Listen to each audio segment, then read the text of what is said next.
Okay, people, today I'm going to give you the gift of knowledge. I will be the scene Ty Lopez, only unfortunately, I don't have a Lambo to stand in front of to brag about. Unlike Ty Lopez, I'm not trying to impress anybody with how much money I do or don't have. I'm just here to be your tough but fair scene dad. That's what I'm here to do. Tough but fair scene dad. So I'm going to answer this question that I got on Instagram, which is, what's a good way to level up your finances in your 30s without going to college? And I'll say this is advice that applies to anybody at any age. Whether you were 20s, 30s, 40s, doesn't matter. I won't pretend to have all the answers to this, but I have some answers to it, because this is a question that I struggled with for a very, very, very, very, very long time. If there's anything in this world that I have put more time and energy into, it's this question. And I'll tell you why. So for context, I grew up, I would say, kind of poor, not in the projects or struggling necessarily, but, kind of. I don't know my father because my mom made some, I don't know, my mom's a very damaged person that decided that it would be better to, have a child without, the father being involved. So she raised me on welfare until I was 5 or something. And then she married the person that I call my dad, who's actually my stepdad. And I don't actually know my birth father. When I was 3 or 4, I didn't have a bed. I slept in a fucking a dresser drawer because I was a tiny little kid and she couldn't afford a bed frame, so she just put a blanket in a dresser drawer. So that's how I grew up. Nothing horrible, but we certainly didn't have any money. She never really had a career. She had odd jobs here and there, but she never really had a career. My dad was a corrections officer, so nobody in my family knew anything about money or personal finance or anything like that. So I always felt like making money was this mystery that only other people knew how to do. I just sort of assumed that my whole life I would be poor because, I grew up fairly poor and nobody I knew had any money. It never crossed my mind that I could ever have any money. You know what I mean? Just because I didn't have anything in my life that would make me believe that was even an option for me. And of course, being a stubborn hardcore kid, I thought oh, I'm too good to I don't need to go to college. I've got it all figured out. And I did not have it all figured out. And so I ended up doing printing from the time I was 15 until I was 23. And printing is not fun. It's not the worst thing in the world, but it sucks. It's hot and loud, and you just stand there in one place, pulling a hole punch and drilling holes in paper for 10 hours straight, working with a bunch of alcoholic felons and stuff. It's it's basically factory work. It sucked. And I felt I would apply for all these jobs and I would never get anywhere. I wouldn't get interviews. They wouldn't even reply to me. I wanted to be a graphic designer, and I would apply for hundreds of jobs. And because I hadn't gone to college and I was trying to be a self-taught graphic designer, but I wasn't very good at it. I felt I was just sort of stuck here, and I was just kind of resigned myself to well, I guess I'm just going to have these crappy dead-end jobs forever. And that's just what my life is going to be. And then my friends who did go to college were, getting jobs out of school and starting to sort of get their career started. And I was well, I guess I'm just always going to be watching on the outside, watching other people be successful. And I'm never going to be successful, and I'm never going to make any money because I don't know how to do that. And I did actually make it out, and I'll tell you how. So I will give you the way that I was able to sort of escape from this trap of constantly worrying about money and constantly, living paycheck to paycheck and stuff like that. When I was 21 years old, to have the level of success that I have now would seem incomprehensible to me. Not that I'm anything super, I'm nothing special now, but I was so convinced that I could never make it out. So step number 1 to this is to believe that it is possible to get out. You have to believe that. There's a saying whether you believe it's possible or you believe it isn't possible, it's true. That's a fact. You have to believe that it's possible. That's step number 1, because there's so much negativity out there. There's so many people telling you that, oh, the system is rigged against you. You'll never succeed. Don't even try. That is bullshit. Okay, so step number one, you must believe that with enough work, it is possible to get out and it is possible to have some success. So step number two is to learn a skill that other people find valuable and find people who will pay you for that skill. Okay, there's two important parts of this. Number one, it has to be a skill that other people find valuable. So things like playing guitar, that's not really a skill that other people find valuable and will pay for. It's just not. Now, there's obviously some people that make it work, but if your question to me is like, how do I make money? How do I get out of this like dead end trap? I'm telling you, learn a skill that other people find valuable. And that skill may not necessarily be something that you're passionate about, and it may not be something glamorous, but if you want to get paid, I mean, that's why they call it work. Not fun. So you just have to sort of accept that maybe it's not going to be fun all the time, and you need to find other people who will pay you for that job. So things like, could be anything. It could be like landscaping. You could, plumbing, it doesn't matter. Or it could be something like sales. If you can sell, you will always have a job and you will always make a lot of money. Learning how to code is always a great idea. Become a software engineer, great idea. Stuff like video editing, always a great idea. It doesn't matter what it is. Just find a skill that other people find valuable. So for me, I learned how to do graphic design and web development. This is like starting back in the late 90s. It was easier to be self-taught at those things back then. So I knew, especially back then in the late 90s, like people were starting to need websites. And so I said, well, I'm going to learn how to do this because I was always into computers and stuff like that. So I taught myself how to make websites, and I taught myself how to be like, at least a competent graphic designer. I sort of developed that skill.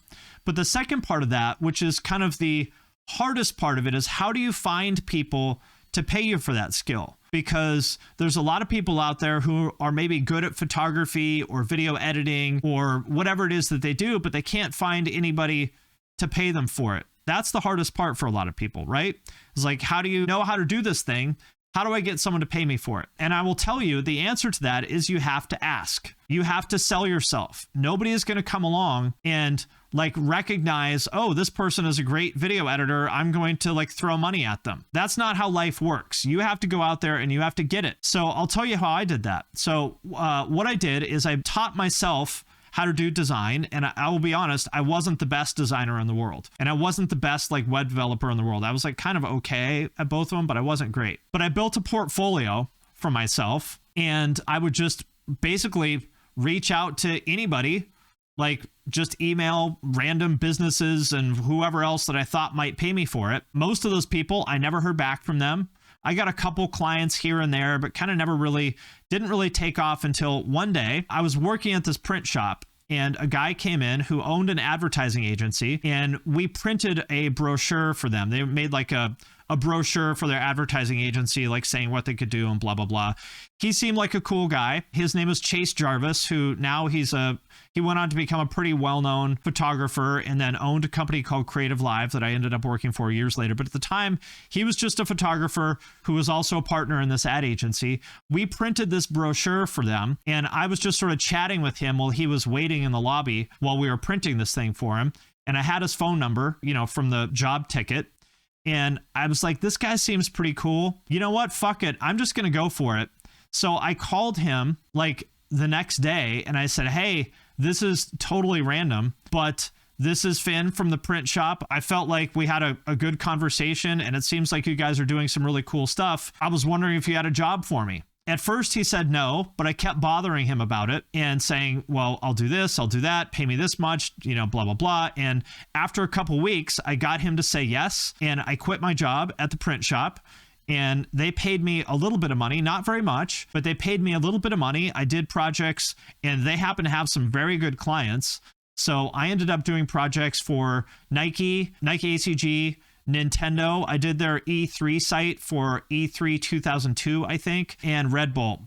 Red Bull did a lot of events at the time, and I did that stuff. That's bullshit. That strategy does work today. It absolutely fucking works today. The point is, you got to reach out and you got to find people who will pay you for this.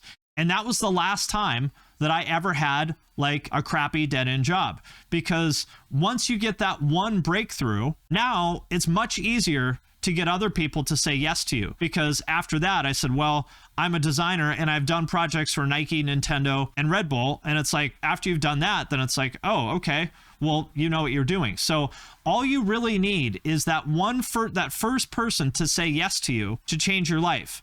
And if you're wondering how you might do this, here's what you're going to do. Here's exactly how you do this strategy. Make a list of everybody that you want to work for or work with. Like say 200-300 people, 200-300 companies, individuals, whatever it is. Put it in a spreadsheet with the name of the company, find somebody's email or phone number there, go down that list and contact a couple of those people every single day. And then follow up with those people to say, hey, how's it going? I sent you my portfolio a couple weeks ago. Just wanted to see if you had a chance to look at it. I would love to talk more, if you're interested. Spend an hour on that every day. And I fucking absolutely 100% guarantee you that eventually somebody will say yes to you. It might take months. It might take a year. It might take a week. Who knows? Yeah, the daily call. That's what it is. Do it on LinkedIn. Do it on email. Do it on Instagram DMs. It doesn't matter. Just find these people that you want to work with and contact them. Keep following up with them. Don't call them every day, but spend time on this every day. And eventually, I absolutely guarantee you, somebody will say yes. And then once somebody says yes to you, now your foot is in the door and now everything gets easier. Like this person says here, I basically got my job from bothering the recruiters on LinkedIn with no relevant experience. I had no relevant experience either. I was a fucking nobody, shitty, self-taught graphic designer. I was not good. I was totally unqualified to do those projects, by the way. Like I said, I was mediocre, but for whatever reason, because Chase, I guess, probably respected the fact that I was willing to put myself out there, he said yes to me. It does work today. I was in between jobs a few years ago and busted my ass trying to find social media clients and eventually found 4 within 1 month. There you go. Exactly. It will absolutely work. You're going to hear no a lot of times, or you're going to be ignored a lot of times. It doesn't matter. You have to be comfortable with rejection. The number one mistake that I see people making is they develop this skill, but they don't do the part of hustling to put their name out there and to actually sell themselves. So here's step number 3 is to keep grinding for years, for a very long time. I didn't make any money doing this shit at the beginning. It took me a long time to make any money. Like I didn't make over 100 grand a year until I was like 34, I think 35 maybe. It's like the first time I made $100,000 a year. It took me a long time and I could do it a lot faster knowing what I know now, but it takes time. So you're going to have to make some sacrifices. That means like giving up a lot of things that you may want to do. For example, like I didn't play video games for years. I didn't play a video game for probably 3 years because I was grinding my ass off. I didn't go to shows. I didn't go to the bar. Yeah, quit the band. Like you're going to have to hustle. You're going to have to make sacrifices. Even to this day, I get up at fucking 6 a.m. on the weekend and I work. I'm not saying everyone should necessarily do that. I'm saying if you want to change your life and if you want to like make some money, this is how you do it. Make some sacrifices, live below your means. Like my wife and I, we still only have 1 car. And like I could easily go pay cash for another car right now if I wanted to. But I would rather live below our means and keep saving, and know that we are going to be financially comfortable in the future. It is pointless to make a bunch of money if you're then going to waste it on dumb shit. It's not about skill necessarily. Any skill can be taught. What this does is prove that tenacity and ambition, yes, businesses love those traits and it's really hard to teach someone to be that way. Those attributes need to be self-taught. That's 100% right. Tenacity and consistency is the hard part. And I hate to be like the boomer telling you to stop eating avocado toast, but there is some element of truth to that.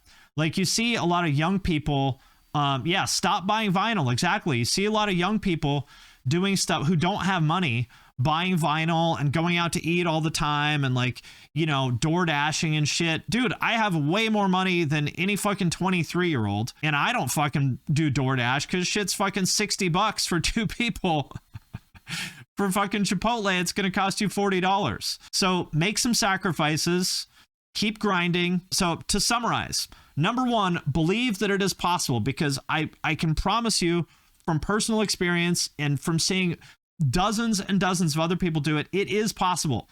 Do not listen to the people that tell you that it's not possible. Do not listen to the people that tell you you're screwed and the system is rigged against you and blah, blah, blah. That's all fucking defeatist bullshit. So number one, believe that it's possible. Number two, learn a skill that other people find valuable and hustle to find people who will pay you for that skill. Again, it doesn't matter if it's video editing, software engineering, mowing lawns. It doesn't matter. You can get rich doing literally fucking anything. It doesn't matter as long as you're willing to hustle. And then number three, keep grinding consistently for years and be willing to make sacrifices, live below your means, be smart about it, and eventually you're going to be sitting on more money than you ever thought you could possibly have. You do this for a few years, for 2, 3, 5 years, you do this, you're going to look up and you're going to look at your bank account and you're going to go, wow, I have that much money in the bank? Holy shit, I never thought this was possible. I never thought that I could have that much money, and I'm not scared anymore. I'm not living paycheck to paycheck anymore.